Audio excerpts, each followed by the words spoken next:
Shalom, bertemu kembali dalam program Minutes of Change, menuju perubahan menjadi pribadi yang berkenan kepada Bapa dan layak menjadi mempelai Kristus di akhir zaman.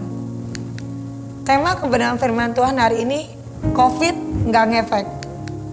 Efesus 5 ayat 10 berkata, dan ujilah apa yang berkenan kepada Tuhan. Mazmur 25 ayat 12 berkata, siapakah orang yang takut akan Tuhan? Kepadanya Tuhan menunjukkan jalan yang harus dipilihnya. Nah, Bapak Ibu, saya hari ini temanya COVID nggak ngefek. Kenapa saya membuat judul seperti ini? Karena saya banyak sekali melihat hari-hari ini banyak orang-orang yang sudah keadaan pandemi seperti ini, sudah ada COVID seperti ini, pola pikirnya tidak berubah.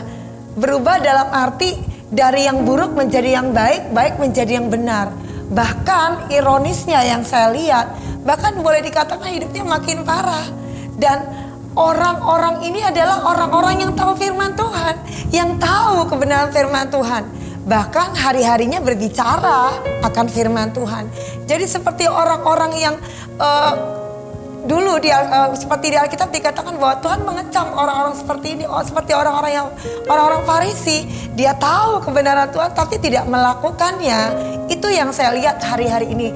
Makanya saya beri tema hari ini bahwa COVID itu nggak ngefek. Jadi orang itu bukan takut Tuhan tapi takut mati. Tapi kalau orang yang takut Tuhan, dalam firman Tuhan jelas dalam Mazmur 25 ayat 12 berkata, siapakah orang yang takut akan Tuhan? Orang yang takut Tuhan itu kepadanya Tuhan menunjukkan jalan yang harus dipilih.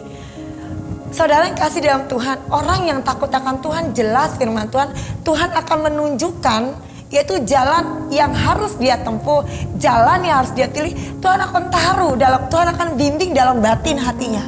Dan kelihatan orang yang takut akan Tuhan selalu setiap keputusan hatinya, pertimbangan hatinya selalu berdasarkan pertimbangan hati yang takut akan Tuhan.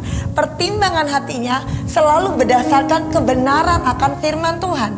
Karena Efesus jelas berkata, dalam Efesus 5 ayat 10 berkata, dan ujilah apa yang berkenan kepada Tuhan. Saya mau bilang hari-hari ini, dalam keadaan pandemi ini, hidup kita nggak boleh sembrono. Hidup kita nggak boleh lagi semau gua.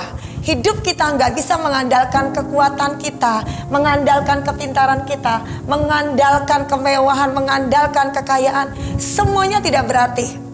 Dalam Pengkhotbah, firman Tuhan jelas berkata bahwa segala sesuatu di muka bumi adalah sia-sia. Tapi biarlah di hari-hari ini, dalam keadaan pandemi ini, Tuhan sedang berbicara untuk kita takut dan gentar akan Tuhan. Untuk kita, mari hidup kita membereskan apa yang salah. Kita lagi bebenah artinya dalam pandemi ini. Bukan berarti kita lagi tertidur. Enggak, justru kita harus memperbaiki apa yang berkenan di hadapan Tuhan. Dikatakan ujilah apa yang berkenan di hadapan Tuhan.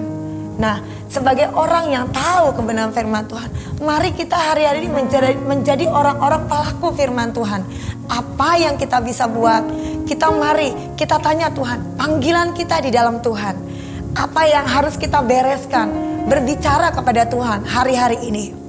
Nah, lewat kebenaran firman Tuhan hari ini, saya mengingatkan setiap kita, Bapak Ibu, saudara-saudara yang dikasihi Tuhan. Jangan kita lebih mementingkan hal-hal yang duniawi. Lewat pandemi ini Tuhan sudah perlihatkan bahwa segala sesuatunya adalah sampah, kata Paulus. Bahwa segala sesuatunya akan berakhir, tapi firman Tuhan itu akan tetap. Dan orang-orang yang takut akan Tuhan, dia pasti memegang firman Tuhan. Dia pasti kehidupan yang berdasarkan takut akan Tuhan. Biar apa yang saya bagikan hari ini menjadi berkat buat setiap kita. Tuhan Yesus memberkati.